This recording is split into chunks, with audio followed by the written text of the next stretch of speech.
से। राधा वल्लभ श्री हरिवंश गुरुदेव, आपके चरणों में कोटि कोटि दंडवत प्रणाम। महाराज जी, व्यक्ति अपने व्यवसायिक प्रशासनिक दायित्व का सफलतापूर्वक पालन करने के बाद अपने गृहस्थ आश्रम के दायित्वों को पूर्ण निष्ठा, मेहनत व ईमानदारी से पूर्ण करने के बाद मुक्ति सदगति प्राप्त कर सकता है। हाँ, बिल्कुल कर सकता है।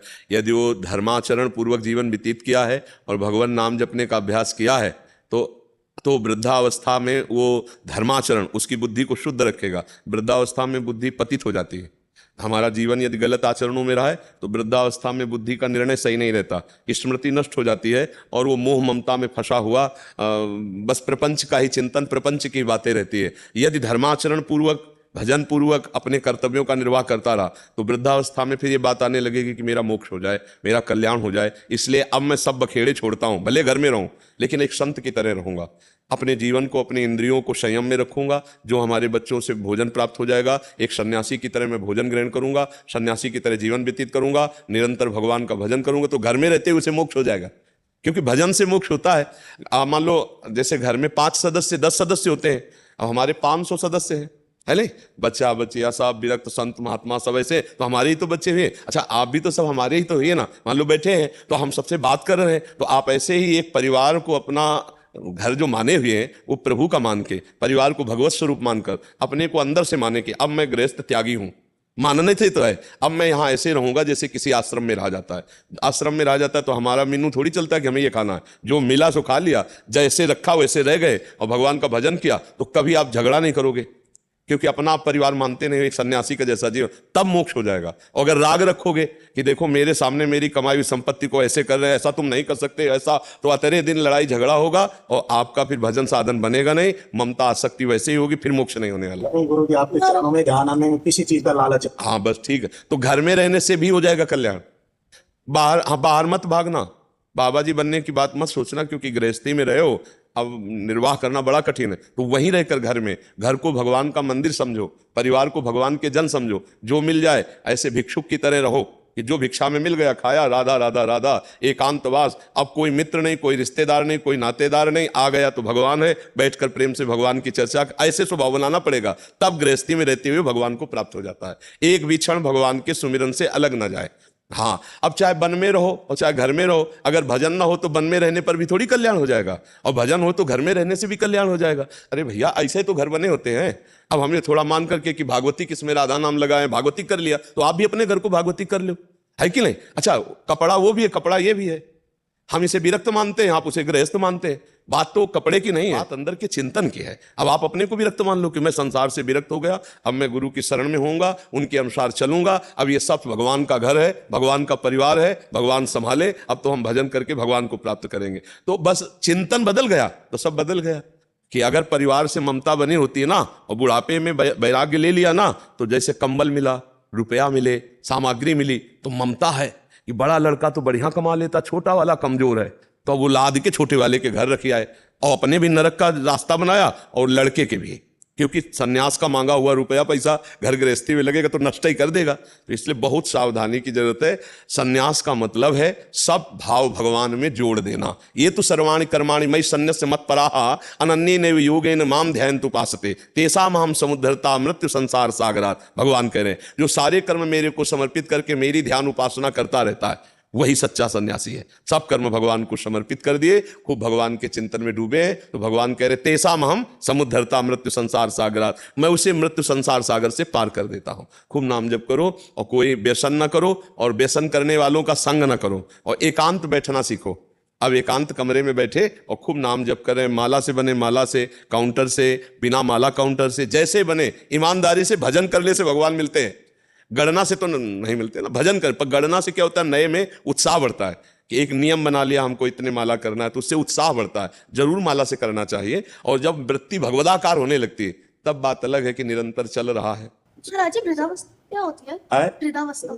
वृद्धावस्था, वृद्धावस्था, वृद्धावस्था, ये देखो, ये वृद्धावस्था की तरफ जा रहे हैं, ये वृद्धावस्था की तरफ जा रहे हैं, ठीक है ना? और हम भी जा रहे हैं धीरे धीरे धीरे धीरे जवानी से बूढ़े होते चले जाते। ये वृद्धावस्था, इसके बाद आती है मृत्यु अवस्था। मृत्यु अवस्था जानते हो?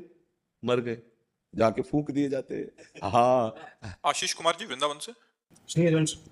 राधा वल्लभ श्री हरिवंश महाराज जी, महाराज जी, रामायण की चौपाई में हनुमान जी महाराज कहते हैं, कह हनुमंत विपत्ति प्रभु सोई, जब तब सुमिरन भजन ना होई। महाराज जी, इस चौपाई में सुमिरन भजन एक ही है या अलग है? अलग है। भज धातु सेवायाम, भजन का तात्पर्य होता है सेवा और सुमिरन का तात्पर्य होता है भगवान की स्मृति। या तो हम भगवान की स्मृति में हैं और या प्रगट में भगवान की सेवा में हैं, या हम भगवान की मानसिक सेवा में हैं। भज धातु सेवायाम, भजन का अर्थ होता है सेवा, और जो सुमिरन है उसका अर्थ होता है स्मृति। जो भगवत सेवा और स्मृति के बिना समय जा रहा है वही विपत्ति है, वही बड़ा भारी हमारे लिए दुख है। कहे हनुमंत विपत्ति प्रभु सोई, जब तो सुमिरन भजन न होई। या आपकी सेवा में है या आपके भजन में है तो ठीक है, अन्यथा विपत्ति में फंस जाएगा। माया किसी न किसी राग में या किसी न किसी द्वेषात्मक वृत्ति में फंसा देगी, जो विपत्ति के समान हृदय में जलन और दुख प्रदान करेगी। समझ पा रहे आप? विनीता पांडे जी औरैया से।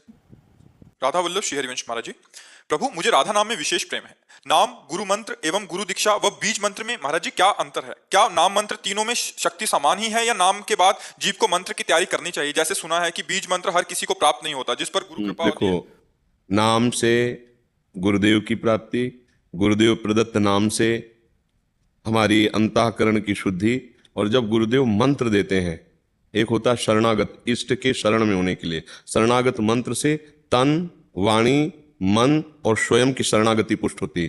तन वांग मनोभीर अमलई सोहम तवि वार्चिता। इसके बाद फिर निज मंत्र, जो बीज मंत्र मिलता है, वो जो निकुंज में प्रवेश होकर श्री जी की श्रीअंग सेवा का जो स्वरूप है, जो विवेक है, जो चतुराई है, कैसे लाडली लाल को प्रसन्न करना है, ये सब उस मंत्र से प्राप्त होती है। नाम से कल्याण, मंगल हो जाना, मोक्ष हो जाना, ये सब होगा। पर अगर हमको निकुंज में श्री जी की सेवा में जाना है सहचरी रूप से, या उसे दास भाव से जाना है, या सखा भाव से जाना है, या गोपी भाव से जाना है, तो अब उन आचार्यों से मंत्र लेना होगा। और आचार्य परंपरा में उस मंत्र के प्रभाव से हम अपनी ठसक में आ जाएंगे कि हम श्री कृष्ण की प्रिय कांता हैं गोपी, हम श्री कृष्ण के प्रिय सखा हैं, सखा भाव। श्री कृष्ण हमारे प्रिय लाडले पुत्र हैं, वात्सल्य भाव। वो मंत्र हमारे अंदर भाव प्रकट करेगा। नाम मूल है, क्योंकि नाम से ही गुरु की प्राप्ति, गुरु से नाम की प्राप्ति, नाम से समस्त अनर्थों का नाश, ये सब नाम से ही हो रहा है। अब मंत्र जो है शरणागति पुष्ट करता है। जैसे पहले शरणागति मंत्र मिलता है और फिर निज मंत्र मिलता है। स्वरूप जागृति निज मंत्र से होती है। पर जिसको राधा नाम मिला है और कुछ नहीं मिला है तो कल्याण तो उसका हो ही जाएगा। कल्याण का मतलब ये नहीं कि श्री जी के पास पहुंचकर श्री जी की सेवा में पहुंच जाएगा। उसको फिर अगर सेवा में पहुंचाना है तो फिर उसका ऐसे जगह जन्म होगा जब बहुत जल्दी भक्ति की उन्नति हुई और उसको मंत्र मिल गया। जैसे कई ऐसे बच्चे हैं जो अनाधिकारी हैं पर उनको निज मंत्र मिल चुका है। अभी 15 वर्ष की अवस्था है, 16 वर्ष की अवस्था है और आजीवन के लिए ब्रह्मचर्य और वैराग्य रूप में है, तो उनको निज मंत्र मिल गया। अब ये क्या है? ये पूर्व जन्म का उनका भजन की जैसे जैसे सुधि जगी वैसे साधु समाज में आ गए, विरक्त हो गए और निज मंत्र मिल गया। अब जो राख हुआ उनका संस्कार वो सब भस्म हो जाएगा और श्री जी की सेवा में पहुंच जाएंगे। समुद्र की तरंग जैसे उठी और वो समुद्र में लय हो गई, यह है कल्याण। लेकिन भगवान के समीप, प्रभु के समीप उनके भाव स्वरूप को प्राप्त कर, दास्य भाव, सख्य भाव, वात्सल्य भाव, गोपी भाव, सहचरी भाव, इनकी प्राप्ति होती है मंत्रों से, जो आचार्य परंपरा से मंत्र प्राप्त हैं। तो उन मंत्रों की जब प्राप्ति हो जाती है और मंत्र जपते हैं तो हमारे अंदर वो सामर्थ्य आने लगती है, वो भाव आने लगता है, वो दिव्य भावनाएं बनने लगती हैं, फिर आगे हम बढ़ जाते हैं। तो ये मंत्र आवश्यक है जब निकुंज में सेवा। कल्याण के लिए राधा नाम पर्याप्त है। राधा राधा राधा राधा राधा राधा राधा पर्याप्त है, सब सिद्धियां प्राप्त हो जाएंगी। राधा नामय कार्यम हेनुदिन मिलितम साधना 20 कोटि, करोड़ों साधनाओं का फल त्याज्य हो जाएगा राधा नाम से, ऐसा महाम। और अगर श्री जी की इच्छा से आपके अंदर इच्छा जागृत हो गई कि मैं सहचरी भाव से जाऊं, तो जरूरी थोड़ी कि आप प्रगट में मंत्र लें, आपको वहीं घर में मंत्र श्री जी दे देंगी। कोई रूप धारण करके, मान लो हमारा ही रूप धारण करके स्वप्न में बता दिया ये जपो, हो गया, वही दे देंगे। अपने को भरोसे पे राधा नाम के हो जाना है, आगे का सारा कार्य वो खुद पूर्ण कर देंगे। शरीर छूटते छूटते वो मंत्र दे देंगी, कोई नहीं जानेगा। आपके अंदर आकर वो मंत्र स्फुरित हो जाएगा, क्योंकि है तो श्री जी का ही सब कुछ, उन्हीं का नाम राधा है, तो वो कैसे प्रकाशित करते हैं उनका बात। राधा नाम पूर्ण है, सब कुछ प्राप्त हो जाएगा। उस नाम के अलावा कुछ भी अच्छा नहीं लगता। बस जीवन का सार भैया यही, जीवन का सार हमारा तो प्राण है, जीवन है, सर्वस्व है। अगर ये मान लो आप जैसे करें कुछ अच्छा, तो इसका मतलब है कि हमारे हृदय की तरंग मिल गई, जो हमें अच्छा लगता है वही तुम्हें अच्छा लगने लगा, तो मिलान हो गई ना। कोई कहीं का भी हो तो हृदय का मिलान होना, यही भगवान की कृपा होती है कि संतों से, रसिकों से, गुरुजनों से हमारा हृदय मिल जाए। राधा राधा राधा राधा राधा, अपने आप देख लेना, खुद देख लेना। अभी पहले काम करेगा राधा नाम, पापों को भस्म करेगा, फिर पाप प्रवृत्तियों का नाश करेगा, फिर जो आनंद आएगा उस आनंद में फिर अश्रुप प्रवाह करते हुए राधा राधा। तो आपसे पूछा जाए आप कोई और पद चाहेंगे और कोई, तो अंदर से आएगा कि हमें नहीं चाहिए, बस जो राधा नाम से मिले सो मिले, नहीं तो ना मिले, राधा राधा राधा। समझ रहे ना? गुरुदेव 2 साल पहले पशु की तरह जी रहे थे, आज 2 साल से आपने नाम किया है, मतलब जिंदगी चेंज हो गई, मतलब ऐसा लगता है कि सब कुछ बदल चुका है। हाँ, श्री जी के नाम में बहुत सामर्थ्य। और सबसे बड़ी बात हुई आपकी संतवाणी पर श्रद्धा होना। परिवर्तन तो श्रद्धा और विश्वास से हुआ ना। अगर आप श्रद्धा विश्वास न करते तो राधा नाम जपने की भावना ना आती। बड़े लोग तर्क वितर्क करते हैं, है नहीं? तो हाँ, तर्क वितर्क करते हैं तो श्रद्धावान लभते ज्ञानम, श्रद्धावान को ही वस्तु प्राप्त होती। तर्क वितर्क वाले तो भटकते रहते हैं, उनकी तो अलग धारणा है, अलग बातें हैं, अलग विचार है। क्योंकि जिसको श्री जी लालजू कृपा करते हैं उसको ये बात समझ में आती नहीं। वो तर्क वितर्क में फंस कर निगेटिव सोच में पड़ा रहता है। वो सकारात्मक सोच में बढ़ पाना बहुत कठिन होता है। बड़े भाग्यशाली हैं जो सकारात्मक सोच वाले हैं, उन्हीं का परिवर्तन होता है। मान लो कई लोग तो ऐसे हैं कि हमसे मिले हैं बाद में आके और परिवर्तन पहले हो गया है, परिवर्तन पहले हो गया। यहाँ भी वही स्थिति है बाबा कि आपके बस वीडियो के माध्यम से देख, हाँ, वही में एक अलग तरीके की अनुभूति हुई। और फिर जब ये लगा कि अब तो वृंदावन ही जाना है, मतलब एक ऐसी स्थिति। आज बाबा 1 साल पूरा हुआ है, पिछले 1 साल से आज 1 साल आपके प्रकट में दर्शन हुए।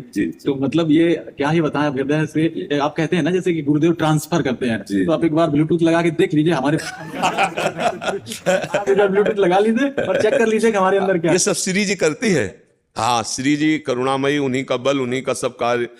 हमारे में कोई सामर्थ्य नहीं। तो हम तो आप कुछ ही भी नहीं है। साक्षात श्री जी हैं हमारी। हाँ, ये आपकी भावना है। वैसे अपनी एक मन में एक संशय है कि हमारा क्या, हमारा सोने चांदी का व्यापार है, सोने चांदी का व्यापार है, आभूषणों का। तो क्या होता है कि जैसे कितने नए आभूषण खरीदे और बदले पुराने आभूषण दिए। अब उन आभूषणों को हमने 1% पे लिया, कभी कभी क्या होता है उसमें उससे अधिक सोना निकल आया बाबा या चांदी निकल आई, तो मन में बहुत गिलानी होती है कि अब इसको अगर हम वापस दे रहे हैं तो उनके मन में ये आएगा कि तुमने पहले से ऐसा किया। बाबा ऐसी स्थिति में क्या करना चाहिए, थोड़ा ये बता दीजिए। नहीं, अभी हम प्रश्न का मतलब, चूंकि ये हमारा विषय, जैसे सोना इन्होंने 1% जैसे 10,000 पे ले लिया वापस, एक उसका मूल्य देख के, बट बाद में जब वो चले गए ग्राहक यहाँ, इन्होंने जब उसको चेक किया वो निकल गया 15,000 का या 20,000 का इनकी नजर में। हमने तो 10,000 का मूल्य बता अब देखो व्यापार है, इसमें कभी घाटा भी हो सकता है। वो रेयर होता है, श्री जी की कृपा से ऐसा नहीं होता। मैं आपको कहाँ बताऊं, ऐसा बहुत ही रेयर होता है। लेकिन ऐसा हो जाता है कि मैंने सोना 70%, 75% पे ले लिया। अच्छा, उस समय आपको नहीं समझ में आता है। इसलिए क्या होता है कि उसकी प्रक्रिया होती है। अभी आप प्रकट में है, मैंने ले लिया, तो प्यूरिफाई करा रहे हैं, वो एक अलग व्यवस्था है, वो उनके जाने के बाद होती है, प्रकट में तत्काल नहीं हो सकती। हाँ, तो उससे ऐसा करो कि जैसे ऐसे आपको एक्स्ट्रा पैसा लग रहा है ना, तो किसी गौशाला चले गए और जहाँ भूखी गऊ हैं उनको चारा की व्यवस्था कर दी। किसी ऐसे चैरिटेबल से जुड़ जाओ जिनमें अनाथों को विविध प्रकार की सुविधाएं दी जाती हैं, औषधि है, वस्त्र है, भोजन है। तो ऐसे संपर्क करके जहाँ जन समाज की सेवा में लगता हो और आप वहाँ किसी भी तरह का सम्मान सुख न प्राप्त करें तो नेकी कर दरिया में डाल। तो कभी कभी जब ऐसे ज्यादा हो जाए तो ऐसी जगह लगा दिया। तो ऐसा हो ही जाता है क्योंकि एक हाथा मशीन तो है नहीं। हाँ, तो बहुत बढ़िया रहेगा। तो जिसका धन है उसको भी लाभ मिलेगा, क्योंकि सत्कर्म में उसका धन जा रहा है और आप हो गए निमित्त मात्र। माल तो उसी का है ना, तो उसको भी पुण्य मिलेगा और आपका भी मंगल हो। कम होता था, लेकिन जब से आपके वचनों का थप्पड़ पड़ा है तो फिर बड़ा लगता है कि हाँ, नहीं, बड़ी सूक्ष्मता से आप अच्छा विचार किए, तो उसके लिए ऐसा कर को निकाल के रख दिए। और महीना 2 महीना में जब जो भी 1,000, 2,000, 4,000 हो गए तो किसी ऐसी गौशाला में चारा लेके जाओ, टाली में भरवा लिया और सब गौओं को पवा दिया। ऐसे कर दिया। ये आए विविध सेवाएं। हाँ, उन सेवाओं में अपना संबंध नहीं होना चाहिए। सेवा उसे ही कहते हैं। मेरा पैसा है ही नहीं। संबंध अपना, जैसे अपने रिश्ते नाते या नमस्कार या धन्यवाद देने वाला, ऐसी जगह नहीं करना चाहिए। एक विषय में बाबा क्या हुआ कि मैंने सोना लिया, उसमें सोना एक्स्ट्रा निकला, फिर मैं उसके कुछ दिन बाद उसके घर जाके उसके पैसे देने गया तो बोला भाई साहब आप जैसा मैंने देखा नहीं व्यक्ति। मैंने कहा भाई साहब ये हमारी श्री जी की। हाँ, पर अब आगे से उसको इस तरह से कर दो तो उसका मंगल हो जाएगा और धीरे धीरे आप नजर और बढ़िया करो। कृपा जैसी हाँ, जितना पवित्र नजर कर पाओ कि वास्तविक जिसका जितना सोना है उसको उतना धन आप दे सकें। हाँ, कभी ऐसी चूक हो जाती है, अर्थ आ जाता है, तो उसे सार्वजनिक मंगल स्थान पे लगा दो, जिससे सबका मंगल होगा, उसको पुण्य होगा। जिसका धन था उसका भी पुण्य होगा और आपका भी मंगल हो, क्योंकि आप ईमानदारी से सत्कर्म कर रहे हैं, सत्कार्य कर रहे हैं।